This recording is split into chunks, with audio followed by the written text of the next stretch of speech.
Oh, was Michael, were you going to say something to that? Yeah. Sorry. Yeah, thank you. Firstly, in terms of social responsible investing, I don't think that's sustainable. Too many companies, their primary motivation is to get their name in lights. I do think there's an opportunity there for some company who's got, you know, not just altruistically intentioned or motivated, but I think there is a possibility or an opportunity for a team to seize the social responsible niche, but on a wholesale in the main, I think not.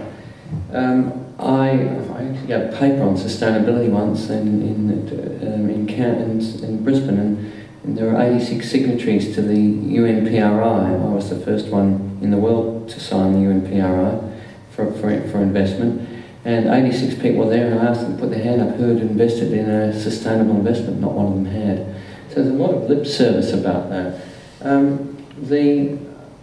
Just a couple of things about perhaps changing the paradigm of the team. I'd like to see more focused on the team event as opposed to an individual's performance.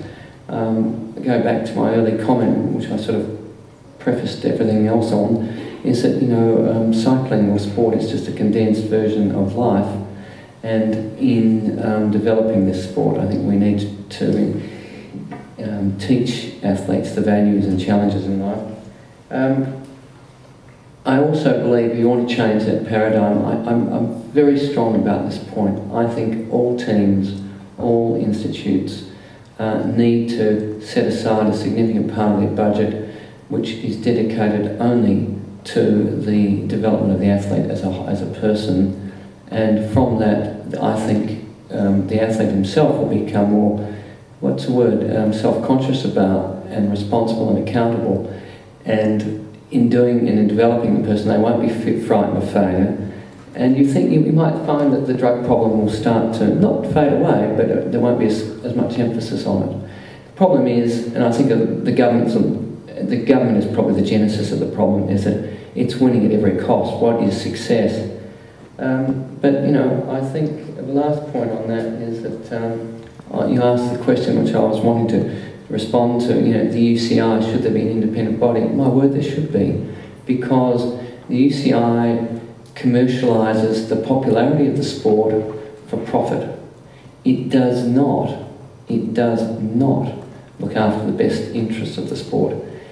There might be, you know, 300, 400, 500 elite riders where there is, you know, an overlap, but there is no commensurability between the best interests of the UCI and the best interests of the 99.9% of riders that never make it to the Tour de France. So that's just a little bit of unfinished comments on to me. Okay, that's great. Andy, we'll get there, Dave, don't you worry. Just a separate issue. Just that, instead of just focusing on the passport as a sole means of the rider sort of doping, I mean, I think, and we saw it creeping into this year's Tour de France with the other parameters being introduced, power output readings. I mean, there's a whole lot of new information we have. We're in a new technological era where we have this data available to us. You know, can you see that being implemented more within the structures of teams, and within, you know, maybe implement that with the passport, riders' outputs, VO2 maxes, etc. I know it's, can you see that as a way forward, you know, as a part of anti-doping and such? Just to Michael Ashenden, I think. Michael or Floyd, I mean, just anybody.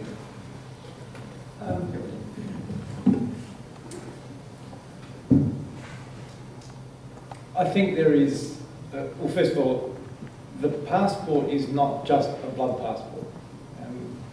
The UCI call their blood passport, but the athlete passport itself has got a hematological module. It's on the verge of introducing a steroid module, and there'll be a hormone module as well. So it's not just, does the passport work for blood doping, yes or no, chuck it out if it doesn't work. There are other things that will be built into it. Is power, physiological performance, whatever you like to call it, something that could be added in? my sense as a physiologist is that we're getting into an area that's probably even more noisy than the measures that we use to monitor blood doping. And by that I mean when you need to establish what the rider's base power output is, it's easy to say, it's very difficult to do in a laboratory. And you've got other factors like, well, what stage of the season would you take it? You know, do you take it during off-season? That's not really representative of their racing. Do you take it just before the race? Well, then you've got the taper to take account of. I think there are a lot of difficulties and a lot of obstacles that need to be overcome to introduce the passport, introduce it into the passport. I do think that there's some merit, and Aldo Sassi, I think I saw in the audience, monitoring an individual's training and logging it gives the coach a very good insight into the individual rider's progress and status, and that I think could bring some insight. It's not necessarily saying bring it into the passport, but asking for an expert evaluation of, well, does this contribute anything towards what we think about the rider? I think that has some merit, but there are some pretty considerable obstacles. Good. Aldo, I'm going to come to you in a minute after David behind, because I have some questions for you. David. Thanks, Martin. David Shilbury from the Sport Management Program at Deakin Uni. Really what I'd like to say is more a comment or observation, and Martin, I'd like to return to your question about the UCI and potential governance structures, and just make some observations about those. Firstly, from having been involved in this project with you and the others, it struck me that cycling is a sport that actually doesn't control its sport. If you think about it, most of what goes on in cycling, in terms of major events, is run by private providers. And there's a disconnect in terms of control. So in some senses, it's not surprising to me that what the UCI and others can control, they control as tightly as possible. That's the first observation. The second one is, I think there are some models that cycling could look at in the world of international sport that might be relevant to looking at how cycling might move forward. And the two that come to mind are tennis and golf.